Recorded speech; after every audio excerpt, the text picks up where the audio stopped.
we think of autumn destinations, we may imagine the bright red trees of the northeastern United States or the crisp, cold, misty mornings of Western Europe.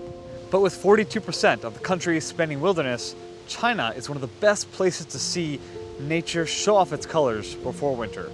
Hi, I'm Kyle Obermann, nature contributor for the China Current, showing China's wild side. In this episode, I'm going to give you some insider tips of some off-the-beaten-path destinations that are definitely worth visiting in China this fall. Fall in China is my favorite season. The summer rains stop, the air becomes crisp, and the landscape transforms into a prism of warm hues. One of the earliest places I fell in love with in China that you probably have never heard of is Mount Xiaotai, right next to Beijing. We mentioned in a previous episode how leopards are getting closer and closer to return to Beijing. Well, this mountain is part of their wild habitat. It's also a paradise for hiking, where you can get to see some of China's best fall colors. Hike through narrow canyons and escape to a destination few know about or visit. Shortly after I went camping there, the most remote parts of this mountain were closed off to outside visitors because of excess litter and an impact on the sensitive ecosystem. So please remember that enjoying these places is a special privilege, and we need to be leaving them as wild and pristine as we found them for others to enjoy. Another place I'd recommend exploring much farther south is Mount Wugong in China's Jiangxi province. But watch out for the forecast. The winds here are famously strong and can even be dangerous. But if you get the timing right, this is one of the best hikes in China.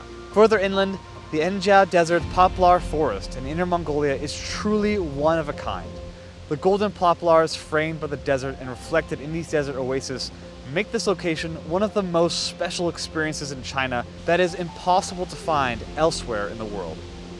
Speaking of color, let's not forget Panjin's Red Beach to the north of Beijing. This is one of the world's largest wetlands and turns a deep crimson red every fall as the plant species here soak in salt water from the ocean. The sea of red looks simply otherworldly and is definitely worth the 6 hours journey from China's capital. And last but not least, there's Mount Siguniang, or the Four Sisters, and the surrounding valleys close to my home in Sichuan province.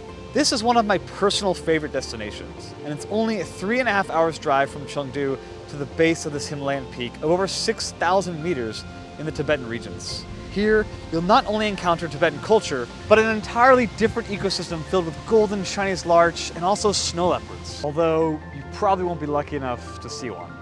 China's list of wild places are exhaustive, but these should definitely be on your to-do list this fall.